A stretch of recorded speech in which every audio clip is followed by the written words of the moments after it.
Samson went to Gaza, and there he saw a prostitute, and he went into her. The Gazites were told, "Samson has come here," and they surrounded the place and set an ambush for him all night at the gate of the city. They kept quiet all night, saying, "Let us wait till the light of the morning, then we will kill him." But Samson lay till midnight, and at midnight he arose, and took hold of the doors of the gate of the city and the 2 posts, and pulled them up, bar and all, and put them on his shoulders, and carried them to the top of the hill that is in front of Hebron. After this, he loved a woman in the valley of Sorek, whose name was Delilah.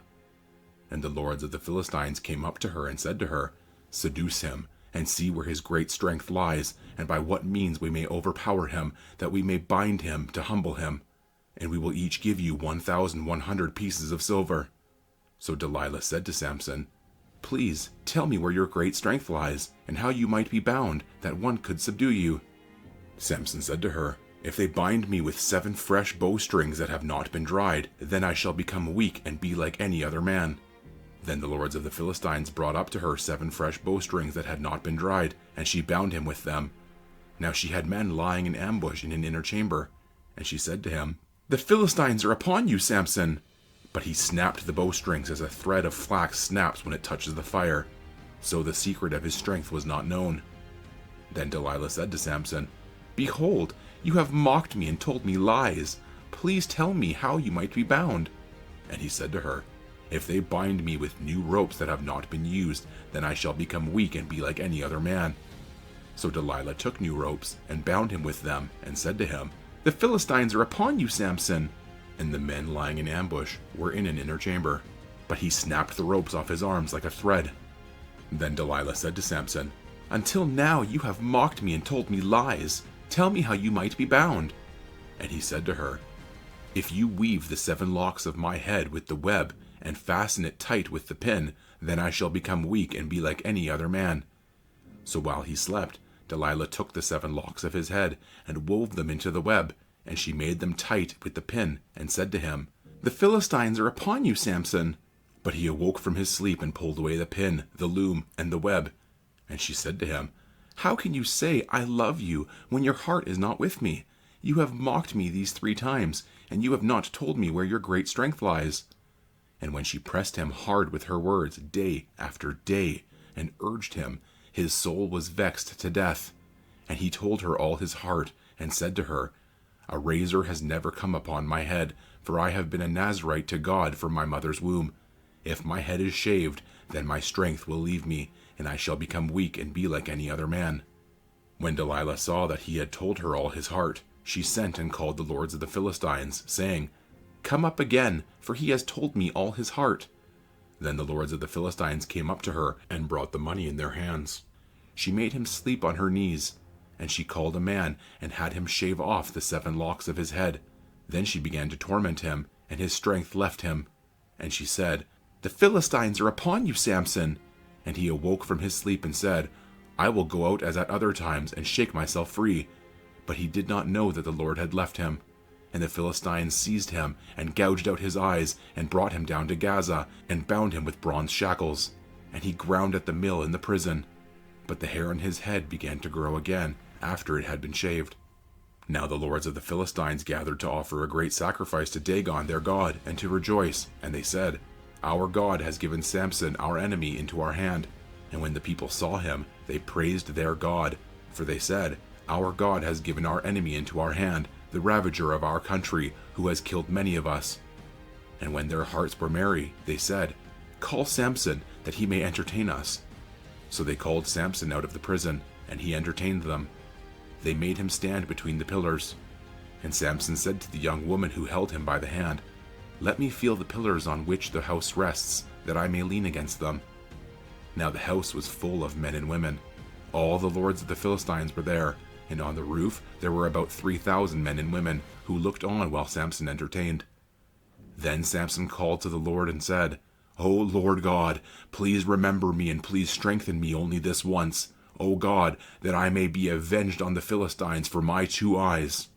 And Samson grasped the 2 pillars on which the house rested, and he leaned his weight against them, his right hand on the one, and his left hand on the other. And Samson said, "Let me die with the Philistines." Then he bowed with all his strength, and the house fell upon the lords and upon all the people who were in it. So the dead whom he killed at his death were more than those whom he had killed during his life. Then his brothers and all his family came down and took him, and brought him up, and buried him between Zorah and Eshtaol in the tomb of Manoah his father. He had judged Israel 20 years. There was a man of the hill country of Ephraim, whose name was Micah, and he said to his mother, "The 1,100 pieces of silver that were taken from you, about which you uttered a curse, and also spoke it in my ears, behold, the silver is with me, I took it." And his mother said, "Blessed be my son by the Lord." And he restored the 1,100 pieces of silver to his mother. And his mother said, "I dedicate the silver to the Lord from my hand for my son, to make a carved image and a metal image. Now therefore I will restore it to you." So when he restored the money to his mother took 200 pieces of silver, and gave it to the silversmith, who made it into a carved image and a metal image. And it was in the house of Micah. And the man Micah had a shrine, and he made an ephod and household gods, and ordained one of his sons, who became his priest. In those days there was no king in Israel. Everyone did what was right in his own eyes. Now there was a young man of Bethlehem in Judah, of the family of Judah, who was a Levite, and he sojourned there. And the man departed from the town of Bethlehem in Judah, to sojourn where he could find a place. And as he journeyed, he came to the hill country of Ephraim, to the house of Micah. And Micah said to him, "Where do you come from?" And he said to him, "I am a Levite of Bethlehem in Judah, and I am going to sojourn where I may find a place." And Micah said to him, "Stay with me, and be to me a father and a priest, and I will give you 10 pieces of silver a year, and a suit of clothes and your living." And the Levite went in. And the Levite was content to dwell with the man, and the young man became to him like one of his sons. And Micah ordained the Levite, and the young man became his priest, and was in the house of Micah. Then Micah said, "Now I know that the Lord will prosper me, because I have a Levite as priest." In those days there was no king in Israel, and in those days the tribe of the people of Dan was seeking for itself an inheritance to dwell in, for until then no inheritance among the tribes of Israel had fallen to them. So the people of Dan sent 5 able men from the whole number of their tribe, from Zorah and from Eshtaol, to spy out the land and to explore it. And they said to them, "Go and explore the land." And they came to the hill country of Ephraim, to the house of Micah, and lodged there. When they were by the house of Micah, they recognized the voice of the young Levite, and they turned aside and said to him, "Who brought you here? What are you doing in this place? What is your business here?" And he said to them, "This is how Micah dealt with me. He has hired me, and I have become his priest." And they said to him, "Inquire of God, please, that we may know whether the journey on which we are setting out will succeed." And the priest said to them, "Go in peace. The journey on which you go is under the eye of the Lord." Then the 5 men departed and came to Laish, and saw the people who were there, how they lived in security, after the manner of the Sidonians, quiet and unsuspecting, lacking nothing that is in the earth, and possessing wealth, and how they were far from the Sidonians, and had no dealings with anyone. And when they came to their brothers at Zorah and Eshtaol, their brother said to them, "What do you report?" They said, "Arise, and let us go up against them, for we have seen the land, and behold, it is very good. And will you do nothing? Do not be slow to go, to enter in and possess the land. As soon as you go, you will come to an unsuspecting people. The land is spacious, for God has given it into your hands, a place where there is no lack of anything that is in the earth."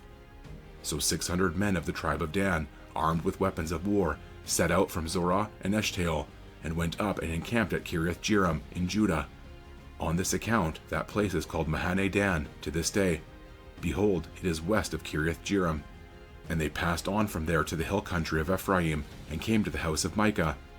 Then the 5 men who had gone to scout out the country of Laish said to their brothers, "Do you know that in these houses there is an ephod, household gods, a carved image, and a metal image?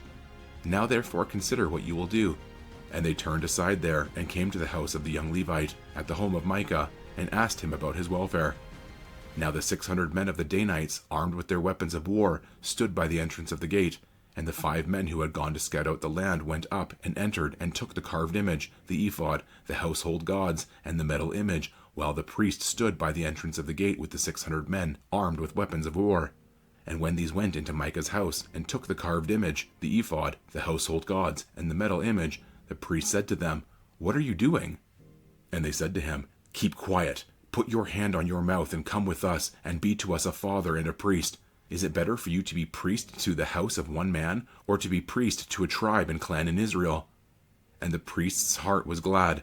He took the ephod and the household gods and the carved image, and went along with the people. So they turned and departed, putting the little ones and the livestock and the goods in front of them. When they had gone a distance from the home of Micah, the men who were in the houses near Micah's house were called out, and they overtook the people of Dan. And they shouted to the people of Dan, who turned around and said to Micah, "What is the matter with you, that you come with such a company?" And he said, "You take my gods that I made, and the priest, and go away, and what have I left? How then do you ask me, what is the matter with you?" And the people of Dan said to him, "Do not let your voice be heard among us, lest angry fellows fall upon you, and you lose your life with the lives of your household." Then the people of Dan went their way, and when Micah saw that they were too strong for him, he turned and went back to his home.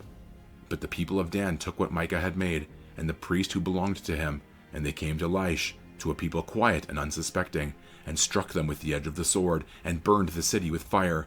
And there was no deliverer, because it was far from Sidon, and they had no dealings with anyone. It was in the valley that belongs to Beth Rehob. Then they rebuilt the city and lived in it, and they named the city Dan, after the name of Dan their ancestor, who was born to Israel. But the name of the city was Laish at the first. And the people of Dan set up the carved image for themselves, and Jonathan the son of Gershom, son of Moses, and his sons were priests to the tribe of the Danites, until the day of the captivity of the land. So they set up Micah's carved image that he made, as long as the house of God was at Shiloh.